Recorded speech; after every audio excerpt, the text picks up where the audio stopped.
sumiu, cadê nosso amigo, sumiu e tal. Aí eles dizem que ouviram os tiros e falaram, pô, os caras pegaram ele. E aí pularam o muro, entraram na cidade e falaram, cadê o cara? Aí os chineses falaram, olha, no nosso acordo, no pacto que a gente assinou, vocês não podem entrar aqui na cidade e pular o muro. Aí eles, não, vocês sequestraram nossos soldados, isso aqui. Aí começou a encrenca, 2 dias depois aparece o cara, ei pessoal, o que tá acontecendo? Aí o maluco apareceu. Ele não tinha se perdido. Mano, era só... Foi tirar água do joelho lá e sumiu. Que nem o cara que se perdeu na montanha aqui no Brasil. Então assim, cara, as guerras às vezes começam com motivações muito loucas, né? Tem a guerra de Troia, né? Negócio de pegar a mulher dos outros, né? Helena de Troia. Sempre dá problema. Dá problema também, né? Então, esse aí é da ponte Marco Polo? Ou essa é da outra lá do... Que é tanta ponte que os caras destruíram, eu já não me lembro. Marco Polo, beleza. Olha lá o japonês com a bandeirinha, tá vendo? Cara, então quando começa a Segunda Guerra Mundial, em 1939, lembrando que isso aí, se eu não estou enganado, é 37, né? Ou 36. Os chineses já estavam brigando há um tempão contra o Japão. E aí que entra um negócio que a galera não imagina hoje, porque quem não estuda história tá fadado a repetir os erros do passado. A gente já tem dificuldade para pensar que a Rússia estava ao lado dos Estados Unidos na Segunda Guerra Mundial. E a galera tem dificuldade de entender isso, sim, né? Sim. Né? A Rússia era amiga. Fazia a Rússia era parceira. Aliados, E não só a Rússia, a China também, pô. A China? A China entrou do lado dos Estados Unidos, dos aliados na Segunda Guerra Mundial. Era tudo chapa, meu irmão. Era tudo amigo.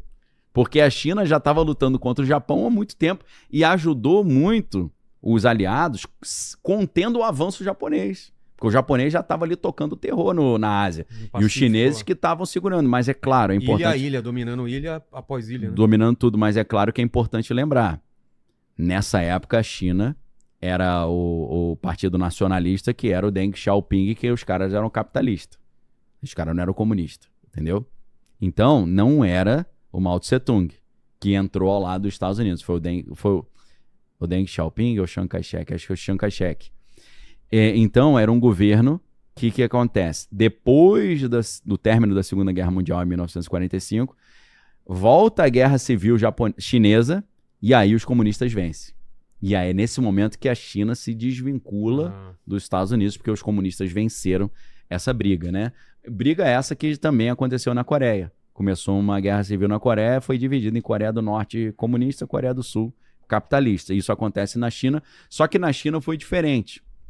Na China, enquanto na Coreia eles dividiram a Coreia em norte comunista e sul capitalista, na China, os capitalistas que perderam, eles se transferiram para Taiwan e criaram na ilha de Taiwan um novo governo chinês. Então fica uma briga entre a China continental comunista dizendo que é a China de verdade e a China de Taiwan dizendo que ela que é a China verdadeira. Então por isso que tem essa briga entre a China. Então é como se houvesse duas Chinas dizendo que elas são... Que um dia vai dar treta. Vai dar treta. E essa treta se der, meu irmão, aí lombra tudo. Porque ali, infelizmente, 90% dos chips do planeta vem dali, numa parceria entre Philips, Holanda, os holandeses, a ASML e a TSMC, que é a empresa de Taiwan que fabrica os semicondutores e chips. E a galera acha que chip vai só em computador, né? Hoje em dia tudo vai. Tudo, meu irmão. De geladeira... Na verdade, se você tem qualquer aparelho que você aperta, ligar e desligar, tem chip ali. Tudo. Porque, na verdade, os transistores são microtomadinhas, né? Que ficam ligando, desligando. E o chip é isso. Tudo que liga e desliga tem chip. Então, você imagina, cara, é o outro estreito que não está sendo falado. A gente só fala de Estreito de Hormuz. Mas o Estreito de Taiwan, meu irmão, esse se fechar, a gente volta para a Idade da Pedra. E é isso que está preocupando, porque nós estamos vendo já um processo global de desindustrialização.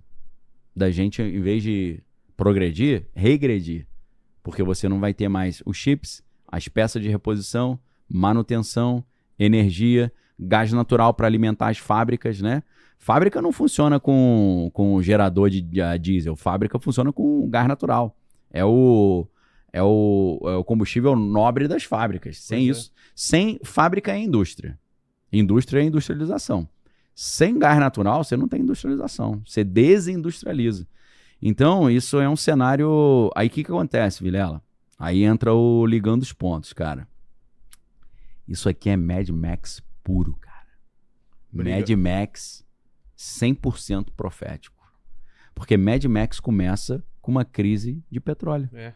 O produtor do Mad Max, ele se inspirou na crise do petróleo dos anos 70. E é claro que Mad Max se passa na Austrália, né? Então, o Max, né, que era o Mel Gibson, que é australiano, novinho, né? novinho. Pega a imagem do primeiro Mad Max, do Mel Gibson, novinho. Cara, você começa com uma crise do petróleo, as guerras da energia, depois você tem uma crise da água, eles começam a correr atrás de água. Tá acabando a água no Oriente Médio, porque eles só têm água tirando água do mar e tirando sal, que são as usinas de dessalinização. Eles estão explodindo as usinas, pô. E depois, o que acontece? 7 países entram numa guerra e lançam uma bomba atômica. Olha lá, ó. Garotão, né? É.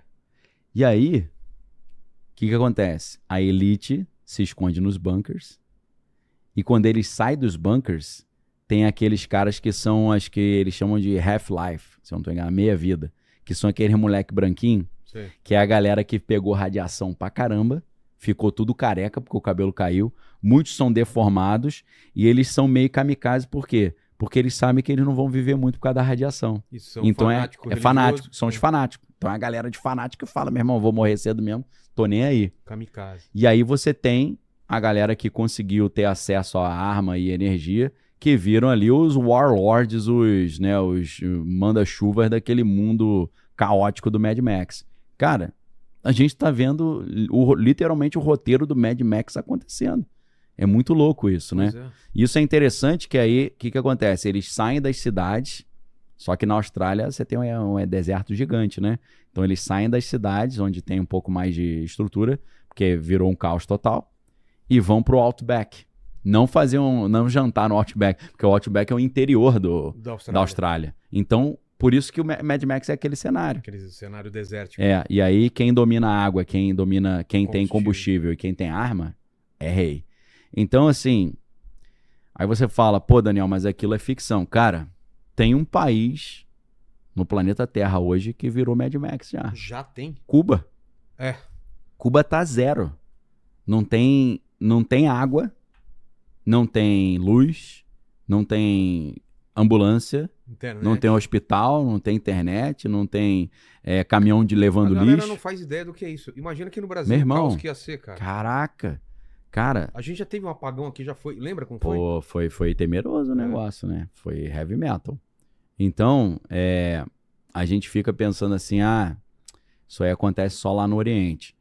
Pessoal, se o Trump cismar com o Brasil, a gente vira um Mad Max também. Por quê?